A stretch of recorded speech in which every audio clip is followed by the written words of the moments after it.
दर अमावस्या विशेष सेवा उपाय ही तुम्हाला 24 तारखेला मंगळवारी सायंकाळी किंवा 25 जूनला दर अमावस्येच्या दिवशी पूर्ण दिवस तुम्हाला भेटणार आहे. कारण अमावस्या 24 तारखेला मंगळवारी संध्याकाळी 7 वाजता सुरू होणार आहे आणि 25 तारखेला 4 वाजून संपणार आहे.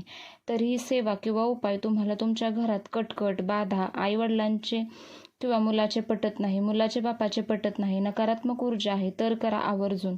व्हिडिओ पूर्ण पहा.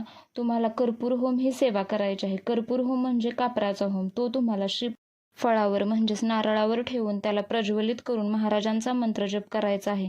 तो प्रत्येक अमावस्येला सुरू करू शकता. मासिक धर्म, सुतक, विटाळ असेल तर थांबा, नंतर मग ही सेवा 24 तारखेला करा किंवा 25ला बुधवारी करा. फक्त संध्याकाळी करा. ज्यांना पॉसिबल नाही त्यांनी कामावर वगैरे जायचं असेल तर सकाळी करा. जास्तीत जास्त संध्याकाळी चांगले. आता तुम्हाला काय करायचं आहे तर एक श्रीफळ किंवा नारळ घ्यायचा आहे. त्याची शेंडी काढायची नाही, तशीच ठेवायची आणि नारळ देवासमोर बसा. नारळाखाली एक प्लेट घ्या, त्यात नारळ घ्या, त्या नारळाची शेंडी देवाकडे करा. त्यावर एक एक करून तुम्हाला 7 कापूर प्रज्वलित करायचे आहेत. एकदम 7 नाही तर एक एक करून एक कापराची वडी शांत झाली की दुसरी, अशा प्रकारे 7 कापूर जाळायचे किंवा प्रज्वलित करायचे आणि त्यासोबतच उजव्या हातात माळ घेऊन स्वामी समर्थ मंत्राचा जप करायचा आहे. हा जप 7 कापूर संपेपर्यंत करायचा. तसेच हा जप तुम्हाला अमावस्येला करायचा आहे ते पौर्णिमे म्हणजेच टोटल तुम्हाला 15-15 दिवस ही सेवा करायची आहे. ही सेवा करताना नारळाला आधीमध्ये 7 ते 8 दिवसात किंवा लगेच 5-6 दिवसात तडा गेला तर तो नारळ तुम्हाला विसर्जित करायचा आहे आणि दुसरा नारळ घ्यायचा आहे. तसेच जी स्त्री करते तिला मासिक पाळी वगैरे आले तर घरातल्या दुसऱ्या कोणत्याही व्यक्तीने ही सेवा केली तरीही चालेल. तसेच 4-5 दिवसाचा गॅप ठेवून नंतर घरात दुसरी कोणी व्यक्ती नसेल आणि नंतर केली तरीही चालेल. तसेच पौर्णिमा ते अमावस्या असे दर 15-15 दिवसांनी नारळ बदलायचा आहे आणि जो नारळ आहे चांगला नारळ आहे, तडा नाही गेलेला, तर तो तुम्हाला पौर्णिमेला त्याचा प्रसाद करून खायचा आहे.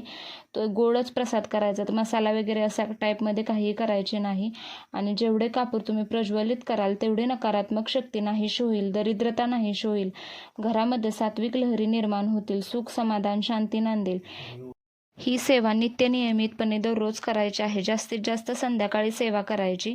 तसेच 15 दिवसाच्या आत नारळाला तडा गेला तर तो विसर्जित करा आणि 15 दिवस नाही तडा गेला तर अमावस्या ते पौर्णिमा चांगला राहिले तर पौर्णिमेला तो नारळ फोडा, त्याचा गोड प्रसाद करा आणि दुसरा नारळ घ्या आणि त्याच्यावरती कापूर प्रज्वलित करा.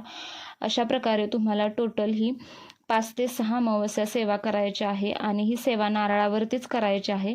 हा उपाय करताना तुमच्या सेवेमध्ये सातत्य हवं. देव तुमची परीक्षा बघेल, मध्ये थांबू नका. सेवेत सातत्य ठेवा. वाईट गोष्टीचा अंत होतो. तुमचं चांगलं होणार. लक्षात ठेवा. स्वामी अखंड पाठीशी कायम राहणार.